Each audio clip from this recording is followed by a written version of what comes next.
हरीलाल से मिलने के बाद इंस्पेक्टर विजय और साठे सीधे सीतापुर गांव के लिए रवाना होते हैं। ये हरीलाल के साथ आखिर ऐसा किया किसने होगा? और कौन करेगा साहब? वो ज्योति के भूत ने ही हर जगह कोहराम मचाया हुआ है। मैं नहीं मानता। शायद हरीलाल को वहम हुआ हो, जैसे आपको वो सपना आया था। साठे, ड्राइविंग पे ध्यान दो। पिछली बार की तरह फिर कहीं हम रास्ता ना भटक जाए।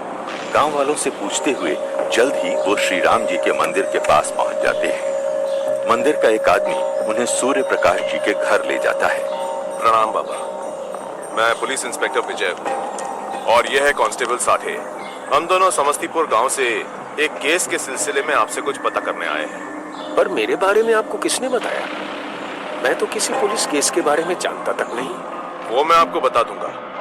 मुझे किशन चंद के बारे में पूछताछ करनी है, जो वर्धा गांव के जमींदार हैं। किशन चंद का नाम सुनते ही वो चौंक पड़ते हैं। किशन चंद?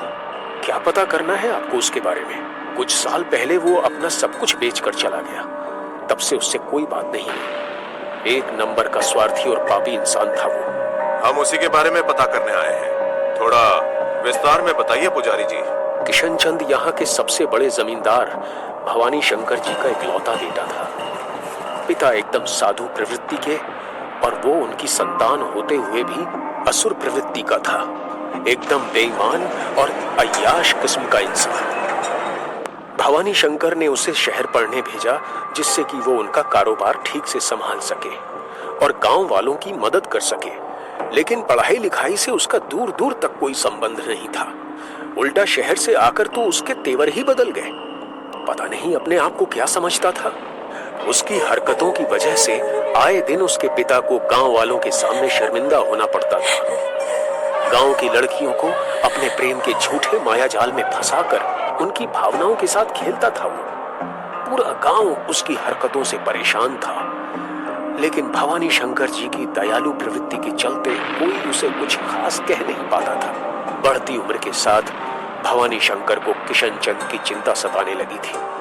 बेटा किशन, तू सारे बुरे काम और आदतें छोड़कर मेरे साथ काम में हाथ बटा। आखिर एक दिन ये सब तुझे ही तो संभालना है। पिताजी, मेरी जिंदगी में आप दखल मत दीजिए। वक्त आने पे मैं सारी जिम्मेदारी उठा लूंगा, लेकिन अभी मुझे बख्श दीजिए। भवानी शंकर अक्सर यहाँ मंदिर आया करते थे। वहीं उन्होंने एक दिन ज्योति को देखा। क्या? पुजारी जी, आपने कहा ज्योति नाम की लड़की? हाँ बेटा, ज्योति अनाथ थी। यही मंदिर ट्रस्ट के कन्या अनाथालय में मेरी देखरेख में पली बढ़ी थी। इस मंदिर की देखभाल भी किया करती थी। स्वभाव से बहुत हंसमुख और प्यारी ज्योति सबका ख्याल भी रखती थी। उसके लिए तो हम उसका परिवार थे। एक बार जब भवानी शंकर यहाँ ठहरे हुए थे, उन्होंने ज्योति को देखा। ज्योति का सेवा और जतन भावना देखकर वो उससे बेहद खुश हुए। वो उसे अपनी बहू के रूप में देखने लगे। उन्हें लगने लगा यदि ज्योति की शादी किशन चंद से हो जाए तो वो सही रास्ते पर आ जाएगा। यही लड़की उनके बिगड़ैल बेटे को सुधार सकती है।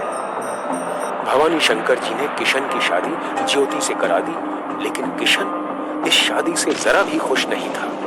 भवानी शंकर की जायदाद से बेदखल करने की धमकी से उसने ज्योति से शादी तो कर ली थी, लेकिन उसे कभी अपनी पत्नी का दर्जा नहीं दिया था।